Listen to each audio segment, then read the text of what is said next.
সবাই বলে বোকা মেয়েরা মা বাবা যা বলে তা সেই ছেলের সাথেই বিয়ে করে নেয়, আর বুদ্ধিমতী মেয়েরা তারা মা বাবা বলে যে এই ছেলের সাথে বিয়ে কর, তারা করে না। তারা বিরক্ত করে, তারা বলে না, এই ছেলে আমার পছন্দ নয়, এই ছেলে আমার পছন্দ নয়, ওই ছেলে পছন্দ নয়।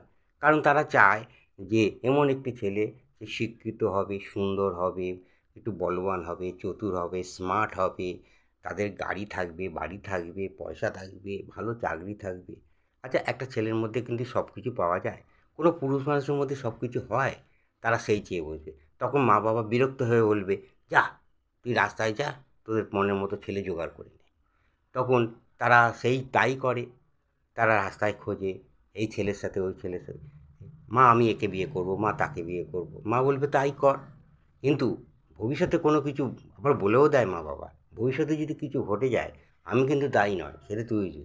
কিছু মেয়ে আছে তাই করে, হ্যাঁ সেটা আমি বুঝবো, তোমাকে চিন্তা করতে পারে না, আমি ওকে পছন্দ করি, ও আমায় ভালোবাসে, সেই বুঝেও তারা বিয়ে করে। আর ভবিষ্যতে যখন কিছু অঘটন ঘটে যায় তখন চোখের জল নিয়ে মা বাবার কাছে আসে।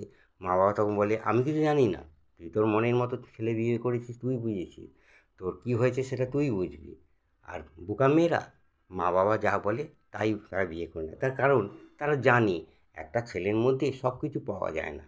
সংসার করতে হলে ভদ্র, শিক্ষিত, পয়সাওয়ালা একটা ছেলে দরকার। আর খুব নম্র ব্যবহার চাই, খুব সুন্দর ব্যবহার থাকবে সেই ছেলে। তাই মা বাবা যেটা চয়েস করবে, মা বাবার কাছে মতো সে সেই ছেলের সাথেই সে বিয়ে করে নেয়।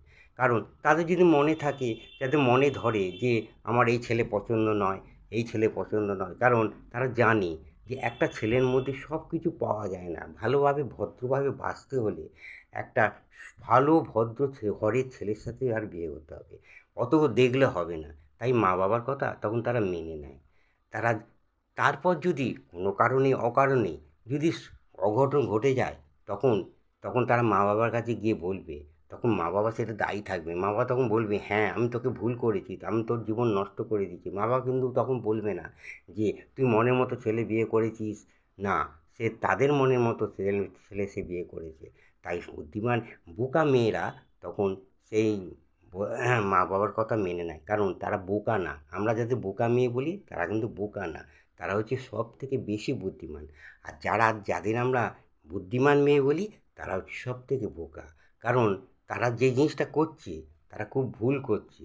তার সুন্দরভাবে সংসার চালাতে হলে একটা এমন একটা ছেলে দরকার তাকে নিয়ে সব সময় সংসার করা যায়, ভদ্রভাবে করা যায়।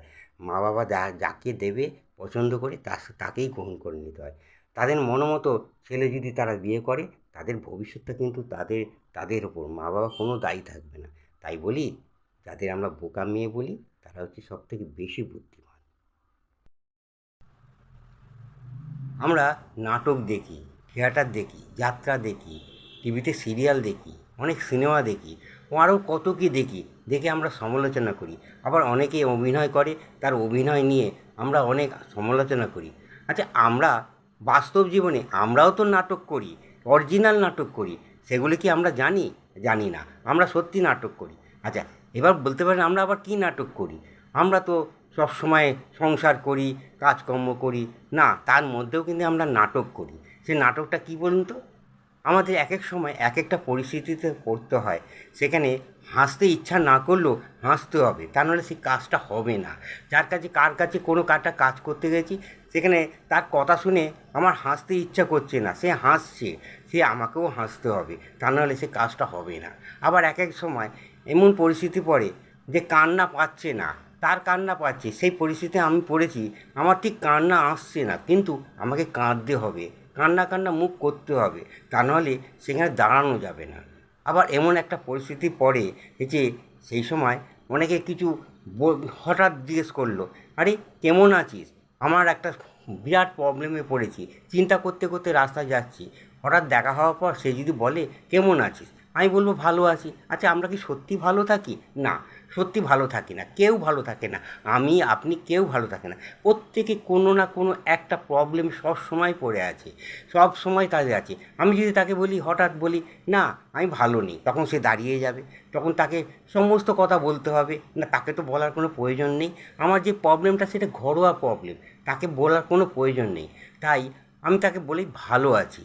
হ্যাঁ, সত্যি কি আমি ভালো ছিলাম না ভালো আছি, আমি তাকে মিথ্যা কথা বললাম, তাহলে এটা কিন্তু পুরোপুরি নাটক।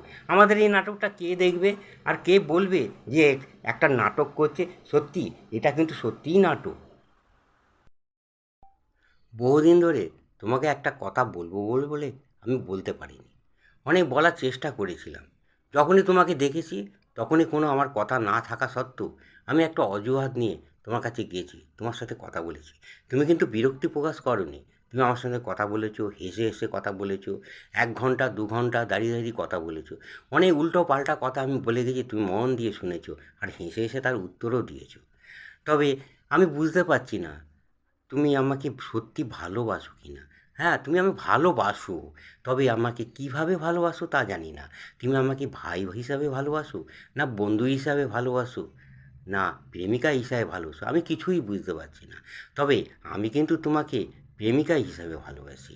তা এই কথাটা আমি তোমাকে বলতে পারছি না, কারণ আমি তোমাকে যতবার বলেছি তুমি আমার সাথে ঘুরতে যাবে এখানে, তুমি আমার সাথে গেছো, আমার সাথে কথা বলেছো, হেসেছো, থেকেছো, অনেকবার ঘন্টা খানেক, ঘন্টা 2-3 যেখানে বসে বসে গল্প করেছি, কিন্তু তবু আমি বুঝতে পারছি না তুমি আমাকে কীভাবে ভালোবাসো। তুমি আমাকে প্রেমিকা হিসেবে ভালোবেসে কথা বলছো। তাই আমি সরাসরি কথাটা বলতে পারিনি। তাই আমি কারো হাতে একটা চিঠি লিখে তোমাকে পাঠিয়ে দিলাম। তুমি এই চিঠিটা পুরো পড়বে, পড়ে সমস্ত জানবে, জেনে তুমি আমাকে সব উত্তর দিয়ে দেবে যে তুমি আমাকে ভালোবাসো, কীভাবে ভালোবাসো, ভাই হিসাবে, বন্ধু হিসাবে, না প্রেমিকা হিসাবে। তুমি যেইভাবে ভালোবাসো সেটা সব জানিয়ে দেবে। তবে সমস্ত চিঠিটা পড়ার পর তোমার যদি মনে একটু ঘৃণা জন্মায় আমার উপর, তাহলে তুমি সেটাও কিন্তু জানিয়ে দিও।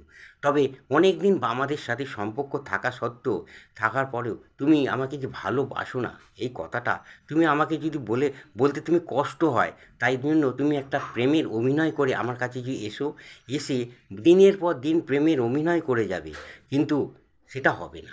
কারণ অনেক দিন ধরে আমার সাথে ভালোবাসার অভিনয় করার পর একদিন যদি তুমি হুট করে উড়ে চলে যাও, পালিয়ে যাও, তখন কিন্তু আমি খুব কষ্ট পাবো। তখন আমার এই পৃথিবীতে থাকা অসম্ভব হয়ে পড়বে। তাই বলি, তুমি সরাসরি উত্তরটা দিয়ে দিও, আর নয় সামনে এসে বলো তুমি আমাকে কীভাবে ভালোবাসো।